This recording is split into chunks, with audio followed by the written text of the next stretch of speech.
विलासरावजी नमस्कार. आपण 2 महिन्यापूर्वी प्रश्न विचारला होता, पण 2 महिने आणि मेमध्ये आमचा आंब्याचा सीझन पण होता, त्यामुळं त्या गडबडीमध्ये मी होतो, म्हणून उत्तर नहीं देऊ शकलो. तो विलास जी, आपने मुझसे 2 महीने पहले पूछा था कि योगेश, ये श्रद्धानंद जी के बारे में आपने एक एपिसोड में बताया था, लेकिन उसका खुलासा आप जो बाद में करने वाले थे वो आपने किया नहीं है. बिल्कुल है मुळे जी, मैंने जाते जाते संदर्भ होगा इसलिए श्रद्धानंद जी के बारे में बताया होगा. वैसे तो आपने सुना होगा कि हमारी यात्रा है इस चैनल की, ये अभी पानीपत 1761 तक का ही है ना. तो ये 1926, 1942, 47, वो तो बहुत दूर है अभी. वैसे 1857 पूरा का पूरा मैंने आपके लिए कवर किया है तकरीबन 200-250 एपिसोड में. तो ये 1942 के जो फर्जीवाड़े हैं, वहाँ से 1947 तक, 47 में जो हमें सीमित स्वातंत्र्य मिला है ना, उसके बारे में आगे बताऊंगा. असल में ये क्या कहते हैं, गद्दारी की जो कड़ियाँ हैं वो जुड़ने वाला ये कालखंड है पूरा का पूरा. स्वामी श्रद्धानंद जी 1856 में जन्मे एक प्रखर राष्ट्रवादी सनातनी महाराज थे, संत थे, कट्टर सनातनी थे, और वो धर्मांतरण के पूर्ण विरोध में थे. पंजाबी जलंधर थे, तो पंजाबी खून तो है, डट के सामने खड़े रहे. आर्य समाज के पुरोधा श्रद्धानंद जी महाराज थे. शुरुआत दरअसल मुझे जी ऐसे हुई है कि हमारी माता सीता मैया का एक अभद्र संदर्भ और अभद्र कुछ मायने लिख के ये इन धर्मांध जानवरों ने एक किताब छापी है ना. उसके जवाब में फिर कुरान हदीस का दाखला देते हुए नबी का चरित्र हमारे हिंदुओं ने छापा. बस कारण बन गया दंगा भड़कने का. और एक कारण हुआ, दूसरा कारण ये था, मलकाना रजपूतों का शुद्धिकरण स्वामी जी ने शुरू किया था. उसका बदला लेने के लिए 1926 में स्वामी जी की हत्या करने लगी. स्वामी जी की हत्या एक सड़क छाप इस्लामी सूअर ने की थी. उस सूअर का नाम था अब्दुल रशीद, और जाहिर तौर पे उसने ये बयान दिया था कि इस्लाम की दुर्दशा और अधपात रोकने के लिए मैंने ये हत्या की है. अब सीधे तौर पे इस अब्दुल रशीद को बाद में फांसी भी हुई, लेकिन राजकारण हुआ उसकी हत्या करने से फांसी के दिन तक. और ये सबसे ज़्यादा जो राजकारण किया और तुष्टिकरण हुआ वो हमारे नालायक और दरिंदे हिंदुओं ने किया. अब देखिए, ये जाहिर तौर पे पेपर में आया हुआ अब्दुल रशीद का अधिकृत बयान है, ठीक है, 1926 का, हत्या के तुरंत बाद. अब ये सब सुन के ये जो प्रसंग घटा उस विषय में ना मुल्ला, मौलवी, खादिम, तादिम, आदिम, आलिम, किसी ने हिंदुओं को दोषी नहीं ठहराया. ये मजे की बात है. लेकिन एक लंपट हमारा ही हिंदुओं को दोष देने के लिए सामने आ गया.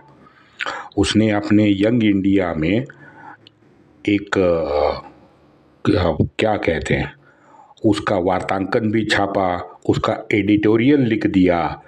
उसने लिखा, मैं अब्दुल रशीद को, जिसने श्रद्धानंद की हत्या की है, इस अब्दुल रशीद मुसलमान के पक्ष में बोलना चाहता हूँ. उनके हत्या का दोष हमारा हिंदुओं पर भी आता है। ये वर्तमान पत्रकार असत्य और निंदा का प्रसार कर रहे हैं। अब्दुल के धर्मोन्माद का उत्तरदायित्व हम सुरक्षित और अर्धशिक्षित हिंदू लोगों पर भी आता है। हिंदू और मुसलमान दोनों में से किसी ने भी माथे पे ये दोष हम मढ़ सकते हैं। हम ये जो हत्या का दोषी है ये हिंदू और मुसलमान दोनों के माथे हम मढ़ सकते हैं। इसमें चर्चा अनावश्यक है। दोनों समाज दोषी है। अच्छा, उसने ये जो अपने यंग इंडिया में लिखा ना, ये लंपट ने, इसका आधार, इसके तथ्य कुछ म्हणजे इसने जो वाक्य लिखा है उसके सपोर्ट में उसने कुछ ना आधार दिया ना तथ्य लिख के कुछ नहीं लिखा। मुस्लिम वर्चस्ववाद का ये जीता जागता नंगा नमूना उसने दिखाया अपने यंग इंडिया में। वो क्या कहते हैं, रामाय स्वस्ति रावणाय स्वस्ति। हाँ, अब कैसे सोच नहीं, और बोलना तो बहुत दूर की बात है, सोचना भी पाप है। ऐसे कैसे सोच सकते हो आप? सत्य के प्रयोग करने वाला ये भंपक, ये लंपट क्या पूर्व इतिहास से अनिविज्ञ था क्या? यंग इंडिया में मित्रों ऐसे लेखों की भरमार है जहां खुलेआम तुष्टिकरण किया गया है। मोपला में इसने क्या किया? वही तुष्टिकरण किया। बंगाल के नौखाला में क्या किया? 1946 का एक्शन डे आप तो जानते ही होंगे मूले जी, आप भी तो इतिहास के अभ्यासक ही हैं। 1946 का एक्शन डे जब था तो उस समय नौखाला के जो प्रताड़ित हिंदू थे उनको इस लंपट हिंदू ने आत्महत्या करने के तरीके सुझाए। बोलो, आत्महत्या करने का सुझाव ये वहां जाके दे रहा था। और जिसने सच्चाई लिखी पेपर में, उस ईमानदार सच्चे पत्रकार को ये चलता हुआ प्लेग बताता था। उस पत्रकार को, सच्चे पत्रकार को प्लेग करार देता था। बताइए, खलीफा के खिलाफ जो आंदोलन खड़ा किया, बहुत शातिर तरह से खलीफत को खिलाफत इसने बना डाला, उर्दू का शब्द बना डाला और पूरे भारतवर्ष के गरीब मासूम हिंदुओं को मूर्ख इसने बनाया है। ये ऐसा लंपट है। चले जाओ का ड्रामा तो आपने सब पढ़ा ही होगा, वो रचने वाला भी यही है। बताओ, 1942 के बाद मुझे आप समझाओ मूले जी, कोई आंदोलन 47 तक क्यों नहीं हुआ? बताइए। और 1942 में भी क्या हुआ, और 42 के बाद 42 से 47 5 साल क्यों नहीं हुआ? ये धर्मांध अली बंधु, जो दोनों हलकटों ने मरने के बाद अपने शव को गाड़ने के लिए जमीन भी अन्य देश की चुनी, ये ऐसे हरामी अली बंधु थे दोनों, कट्टर कट्टर धर्मांध। और वो सैयद खान अलीगढ़ यूनिवर्सिटी वाला, वो भी तो जीता जागता सबूत है। 1885 से वो भाषण देते फिर रहा था। मैं ये टू नेशन थ्योरी जो है, ये जिन्ना तो बाद में पिक्चर में आया भाई। मैंने कहा ना, ये यूपी के चवन्नी छाप, ये सब ये सरदारों के ये हरम के नाजायज बच्चे हैं। ये जो पैसों की ऐड दिखा के ये क्या कहते हैं पुढ़ारी बने ना, ये सब है सैयद खान, ये अली बंधु, ये सब उसी जमात से हैं। इनको जूतों से आज मारना था, लेकिन आज इनको सर सैयद अहमद खान कहते हैं, अली बंधु।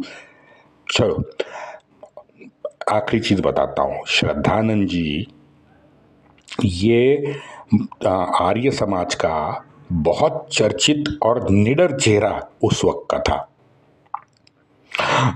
सबसे पहले असहकार आंदोलन श्रद्धानंद जी ने चलाया था, लेकिन उनका जब ध्यान गया, दो तीन चेहरे हैं अब्दुल कारी वगैरह वगैरह, और ये वसीम नहीं, ये जो रिजवी, इमाम रिजवी था ना, उन्होंने जब पुस्तक लिखा था ना, उसमें धर्मांतरण के तरीके बताए थे।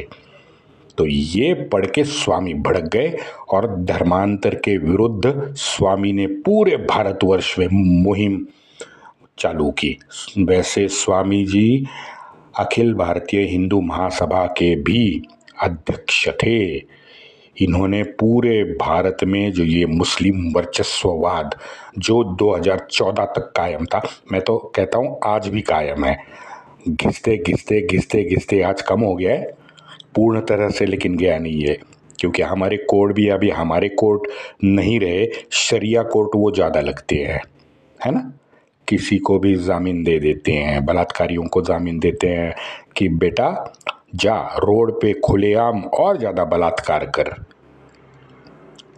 छोड़ो, अपना विषय नहीं है। कहने का मतलब यह है कि श्रद्धानंद जी हिंदू महासभा के अध्यक्ष होने के बाद हिंदुओं के नेता जैसे बन गए थे।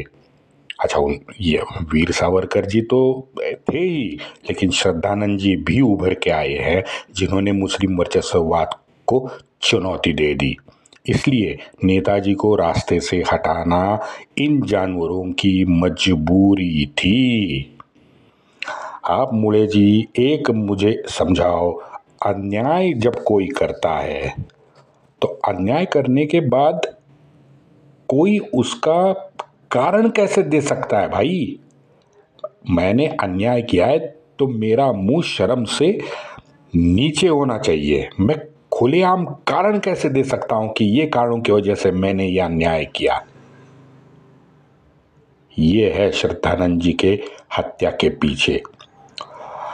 उसमें आपको भी मालूम है 2-3 घंटे लगेंगे, क्योंकि उसकी पूर्व पाठिका भी देनी पड़ेगी कि ऐसा क्यों हुआ, वो पुस्तक किसने लिखा, उस पुस्तक में क्या था, उसके जवाब में जो हिंदुओं ने पुस्तक लिखा उस पुस्तक में क्या था। अभी मैं नहीं पढ़ूंगा, लेकिन आप मैं जो संदर्भ में खुलासा देने वाला था वो ये था। आपने मुझे प्रश्न पूछा, धन्यवाद, और ऐसे ही सवाल आप पूछते रहे। यथा बुद्धि यथा शक्ति मैं उत्तर देने की कोशिश जरूर करूंगा। वंदे मातरम।